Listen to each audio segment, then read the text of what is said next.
آج ہم بات کرتے ہیں غزوہ احزاب کے اثرات اور نتائج پر کہ یہی وہ غزوہ ہے جس نے پوری تاریخ کی موڑ تبدیل کی۔ سیرت نگار لکھتے ہیں کہ جب لشکر کفار بھاگ گئی، چلے گئے اور مسلمان مدینہ منورہ کو واپس آ گئے محاذ سے، میدان خالی ہو گیا اور قبائل عرب نے اس جنگ اور اس کے نتیجے کو دیکھا۔ اس کے بعد جو نتائج سامنے آ گئے یا جو حیران کن اثرات مرتب ہو گئے، ان میں سے چند یہ ہے۔ لشکر کفار کا حزن ملال اور حوصلے پست ہونا، چونکہ غزوہ احزاب کے لیے لشکر کفار اپنی پوری تیاریوں کے ساتھ آئے تھے، حوصلے کے ساتھ آئے تھے اور اس عزم میں باطل کے ساتھ آئے تھے کہ آج وہ یا اسی غزوے میں وہ ریاست مدینہ کو برباد کریں گے، مسلمانوں کو ختم کریں گے۔ لیکن قرآن میں رب کائنات کا فرمان ہے وَرَدَّ اللَّهُ الَّذِينَ كَفَرُوا بِغَيْظِهِمْ لَمْ يَنَالُوا خَيْرًا وَكَفَى اللَّهُ الْمُؤْمِنِينَ الْقِتَالَ وَكَانَ اللَّهُ قَوِيًّا عَزِيزًا۔ اللہ تعالیٰ فرماتے ہیں کہ اس نے ان لشکر کفار کو، قبائل عرب کو، اپنے غم اور غصے کے ساتھ واپس لوٹا دیا، کا خیر نصیب نہ ہوئی، اور اللہ تعالیٰ مومنین کے لیے کافی ہے اور اللہ غالب حکمت والا ہے۔ اب لشکر کفار جس ارادے سے آئے تھے اس ارادے میں وہ ناکام ہو گئے، اور ان کا یہ خیال پختہ ہو گیا کہ اب وہ مزید مسلمانوں کے خلاف اتنی بڑی طاقت جمع نہیں کر سکتے، ان کو ختم نہیں کر سکتے، ان کے حوصلے پست ہو گئے۔ دوسری ہم دیکھتے ہیں کہ اسی جنگ کے بعد رسول اللہ صلی اللہ علیہ وسلم نے فرمایا عسکری کے حوالے سے کہ الان نغزوہم ولا یغزونا نحن نسیر الیہم، کہ اے میرے صحابہ کرام، اب اسی لشکر کے بعد ہم لشکر کفار کی جانب جائیں گے، قبائل عرب کی جانب جائیں گے۔ آج کے بعد کوئی قبیلہ یا کوئی لشکر کفار مدینہ پر حملہ آور یا چڑھائی نہیں کر سکیں گے، یعنی آج سے دفاعی جنگ حکمت عملی ختم، آج سے ہم ایک اقدامی جنگ حکمت عملی اپنائیں گے۔ تو یہ غزوہ لشکر اسلام کی برتری کا دور اس سے شروع ہوتی ہے، اور ان کی عسکری برتری شروع ہوتی ہے، اور اسی سے صحابہ کرام رضی اللہ تعالیٰ عنہ کو خوشخبری ملی رسول اللہ صلی اللہ علیہ وسلم کی زبان سے، اور دشمنان اسلام سے ان کا خوف و خطر ختم ہو گیا۔ ہم دیکھتے ہیں کہ اسی غزوے سے مسلمانوں کا ایمان مزید مضبوط اور پختہ ہو گیا، ان کا مورال بلند ہو گیا، اللہ تعالیٰ پر توکل اور نصرت الہی پر ان کی اعتماد مزید بڑھ گئی۔ انہوں نے اپنی آنکھوں سے دیکھا کہ اتنی بڑی لشکر کو تباہ کرنے کے لیے اللہ تعالیٰ نے تیز و تند ہوائیں بھیجی، ملائک کی لشکر بھیجی، اور بغیر لڑے، بغیر کوئی خونریز معرکہ پیش آنے، بغیر کسی غیر اللہ کی مدد و تعاون و نصرت کے، اللہ تعالیٰ نے اس لشکر کفار اتنی بڑی جمع غفیر کو تس نس کر کے، ان کو تباہ و برباد کر کے، ان کو مدینے سے بھاگنے پر مجبور کیا۔ لہٰذا اللہ تعالیٰ جل شانہ کی جانب سے اپنی آنکھوں کے ساتھ اس واضح نشانی اور اس واضح مدد و نصرت کو دیکھتے ہوئے مسلمانوں کی نصرت الہی اور اللہ تعالیٰ کی مدد اور اللہ تعالیٰ کی ذات پر اعتماد مزید بڑھ گئی۔ یہی وہ غزوہ ہے، غزوہ احزاب یا غزوہ خندق، جس کی وجہ سے مدینے کی اسلامی ریاست مستحکم اور مضبوط ہو گئی۔ اب عرب کے کسی قبیلے میں یہ طاقت نہ رہی کہ وہ ریاست مدینے کے خاتمے کے حوالے سے سوچے یا تیاری کرے۔ اب قبائل عرب میں یہ جرت اور ہمت نہ رہی کہ وہ جمع ہو کر اسلامی ریاست مدینے کے خلاف کوئی کارروائی کرے، کوئی دھوکہ بازی کرے، کوئی دغا اور فریب کرے۔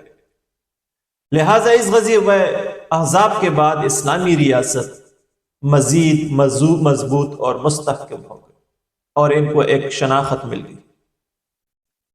یہی وہ غزوہ ہے جس میں منافقین یا شرپسند عناصر مزید بے نقاب ہو گئے، اس سے پہلے غزوہ احد کے موقع پر تو منافقین کی جماعت یا گروہ نے یہ بہانہ بنایا کہ چونکہ ان کی رائے پر عمل نہ کی گئی، غیر مناسب رائے کو اپنایا گیا، لہٰذا وہ اس جنگ میں مسلمانوں کا ساتھ نہیں دے سکتے، اور راستے سے تقریباً 300 لوگ واپس ہو چکے تھے۔ لیکن اسی غزوہ خندق کے موقع نے ان کو مزید بے نقاب کر دیا۔ اسی موقع پر یہ منافقین کھل کر سامنے آ گئے۔ یہ نہ صرف مسلمانوں کو کمزور بنانے کی کوشش کر رہے تھے، بلکہ ان کے دلوں میں قسم قسم کے وسوسے ڈالتے تھے۔ کبھی کہتے کہ ہماری گھر غیر محفوظ ہے، ہم اپنی گھروں میں جاتے ہیں، جنگ نہیں لڑ سکتے۔ کبھی کہتے کہ اتنی بڑی لشکر سے مدینے کی حفاظت ممکن نہیں، اور ان قریب لشکر کفار مدینے کو ختم کرے گی۔ یہ طرح طرح کی ان کی باتیں تھی کہ اس کی وجہ سے وہ مسلمانوں کو کمزور بنانے یا بے حوصلہ کرنے یا ان کے حوصلے کو پست کرنے کی کوشش کر رہے تھے۔ لہٰذا یہ سازشی عناصر اور اسی قسم کے بات کرنے والوں کو مسلمانوں نے اچھی طرح پہچانا کہ یہی وہ آستین کے سانپ ہے، یہی وہ دغاباز مکر و فریب والے لوگ ہیں، یہی وہ منافقین دغلی پالیسی والے لوگ ہیں کہ مشکل وقت میں ہمیشہ مسلمانوں کا ساتھ نہیں دیتے۔ یہی وہ غزوہ ہے جس کی وجہ سے مدینہ منورہ سے اسلام کے دشمن یہود کا قلع کم ہو گیا۔ مدینے کی یہود کی وجود سے پاک ہو گئی۔ اس سے پہلے بنو قنقاع اور بنو نذیر کو رسول اللہ صلی اللہ علیہ وسلم نے میثاق مدینے کی عہد شکنی کی وجہ سے مدینے سے جلا وطن کر دیا۔ فقط ایک قبیلہ بنو قریظہ باقی تھا، اور اسی سے کسی بھی وقت وعدہ شکنی و عہد شکنی کا امکان رہتا تھا۔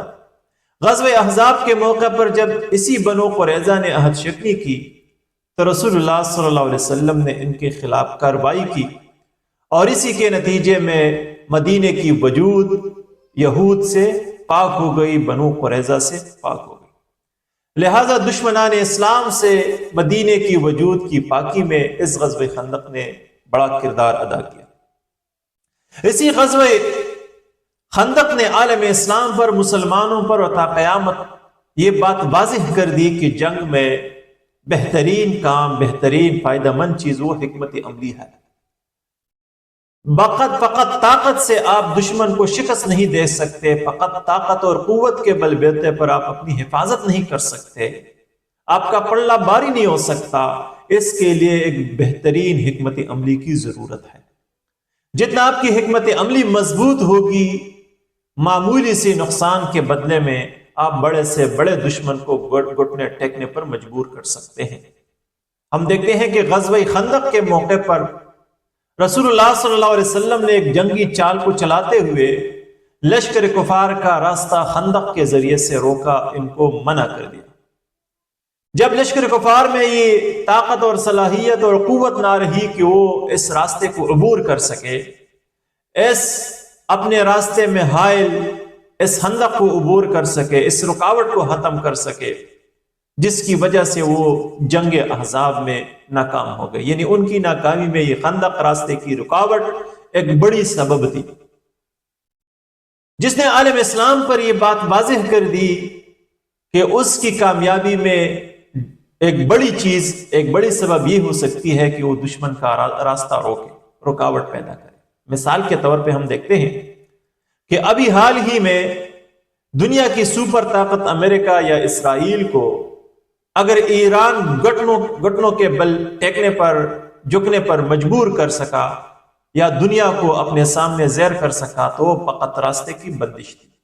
جس طرح رسول اللہ صلی اللہ علیہ وسلم نے لشکر کفار کا راستہ بند کیا تو وہ گھٹنوں پر ٹیکنے پر مجبور ہو گئے اور شکست کا تسلیم کرنے پر مجبور ہو گئے۔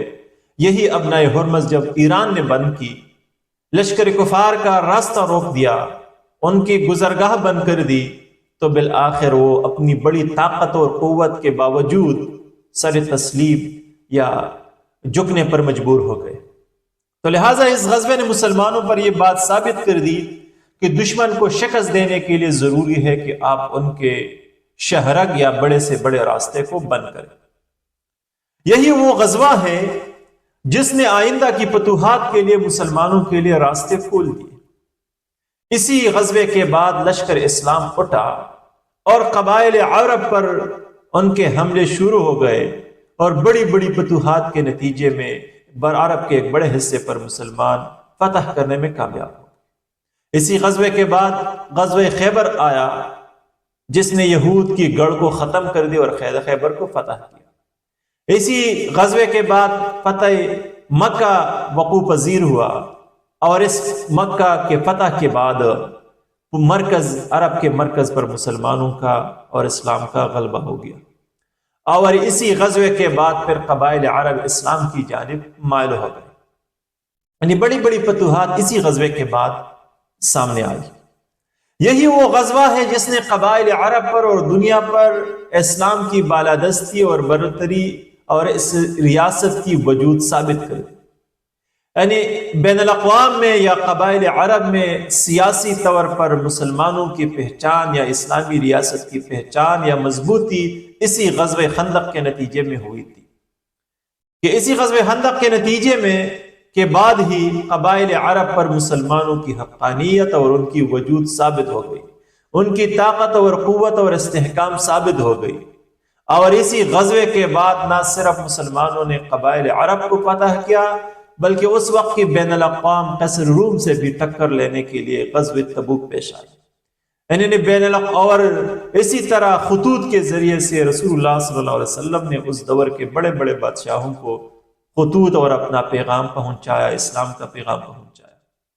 غرض بین الاقوام میں یا قبائل عرب میں اسلام، مسلمان، رسول اللہ صلی اللہ علیہ وسلم اور ریاست مدینہ کی پہچان اسی غزوہ خندق کے نتیجے میں ہوئی۔ بہت سی اثرات ہے دیگر بھی، لیکن بطور نمونہ ہم نے چند عرض کی کہ تاریخ اسلام میں غزوہ خندق انتہائی اہم غزوہ ہے، جس پر ریسرچ کر کے دفاعی حکمت عملی یا اقدامات حکمت عملی یا جنگی حکمت عملی کے تناظر میں عالم اسلام بہت کچھ سیکھ سکتا ہے، اور اسی پر چل کے عالم اسلام بڑی بڑی طاقتوں کا مقابلہ کر سکتا ہے۔ رب کائنات سے دعا ہے کہ ہمیں سیرت النبی صلی اللہ علیہ وسلم کو پڑھنے، سننے اور اسے سیکھنے اور سمجھنے کی توفیق عطا فرمائے۔ وآخر دعوانا ان الحمد للہ رب العالمین۔